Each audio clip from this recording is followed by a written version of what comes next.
여러분 안녕하십니까? 2020년 7월 더불어민주당 서대문을 김영호 뉴스입니다. 첫 번째 소식입니다. 21대 국회는 지난 16일 개원식을 열고 본격적으로 의정활동의 시작을 알렸습니다. 문재인 대통령도 개원 축하를 위해 개원식에 참석했는데요. 이날 문 대통령은 국난 극복이 지금 시기 최우선의 국가적 과제라며 국민의 생명을 보호하고 국민의 삶을 지키기 위해 범국가적 역량을 하나로 모아야 할 때라고 말하며 21대 국회의 역할을 당부했습니다. 국회 개원식에 앞서 김영호 의원이 속한 외교통일위원회도 14일 첫 전체 회의를 가졌는데요. 여야 의원들이 모두 참석한 가운데 간사를 임명하고 본격적으로 21대 의정활동 준비를 마쳤습니다. 이에 김영호 의원은 조금 늦은 개원식을 하게 돼 국민에게 죄송스럽게 생각한다며 외통위 간사로서 여야의 협치를 통해 국난 극복에 최선을 다하겠다고 말했습니다. 두 번째 소식입니다. 지난 22일 국회는 본회의를 열고 정치, 외교, 통일안보 분야에 대한 대정부 질문을 했습니다. 김영호 의원은 외통위 간사로서 외교 통일 분야에 질의했습니다. 이날 김영호 의원은 외교부에는 한미 워킹그룹과 코로나 시대 속 미중일에 대한 외교적 대책을, 국방부에는 차세대 전투기 KF-X 보급과 국내 잠수함의 실태에 대해 날카롭게 질의했습니다. 특히 강경화 장관에게 질의한 시진핑 주석의 방한 문제는 갈수록 심해지는 미중 무역 전쟁 속 우리나라가 나아가야 할 방향성을 확인할 수 있는 명쾌한 질의였다고 평가받았습니다. 세 번째 소식입니다. 지난 23일 이인영 통일부 장관 후보자의 자격을 확인하는 인사청문회가 열렸습니다. 청문회 위원으로서 김영호 의원도 참석했는데요.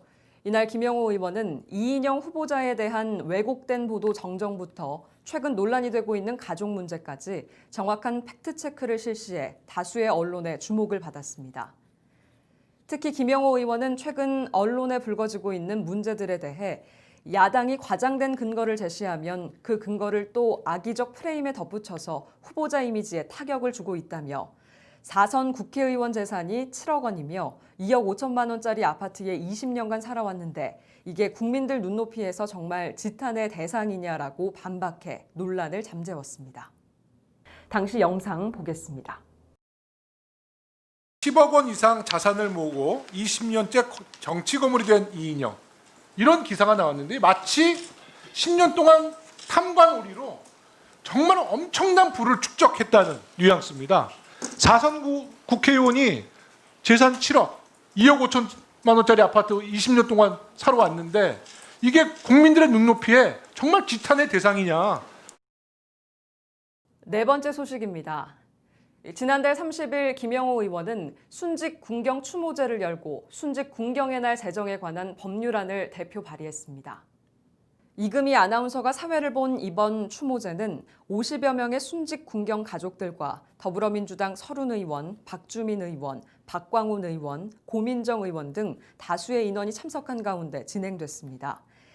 행사에 참여한 유가족들은 매년 수십 명의 젊은 청춘이 국방의 의무를 지다 세상을 떠난다며 국회와 정부가 매년 4월 넷째 주 금요일을 순직 군경의 날로 지정해달라고 요청했습니다. 이에 김영호 의원은 순직 군경의 날 제정에 관한 법률안을 대표 발의하고 법안 처리를 위해 최선을 다하겠다고 약속했습니다. 마지막으로 김영호 지역위원장의 주요 활동과 서대문구 단신을 알아보는 서대문 이모저모 시간입니다.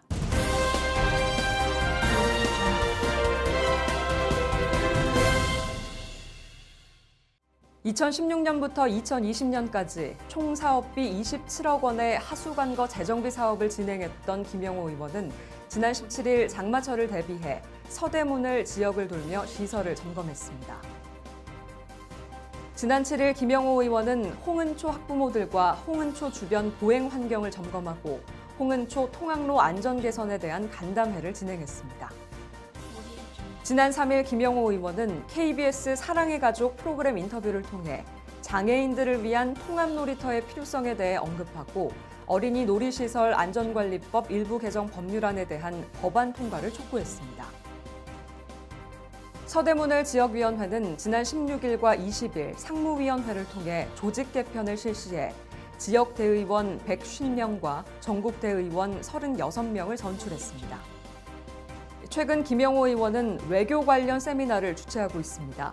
7월 6일에는 아주대 김홍규 교수님을 초청해 미중 전략 경쟁과 지정학에 귀한 세미나를, 22일에는 우석대 서승 교수님을 초청해 일본 한반도 평화의 회방뿐인가를 주제로 토론회를 주최했습니다. 앞으로도 외교 분야에 대한 다양한 세미나가 열릴 예정이니 많은 기대 부탁드립니다. 이상으로 서대문을 지역위원회 7월 뉴스 브리핑을 마칩니다. 시청해주신 여러분 고맙습니다.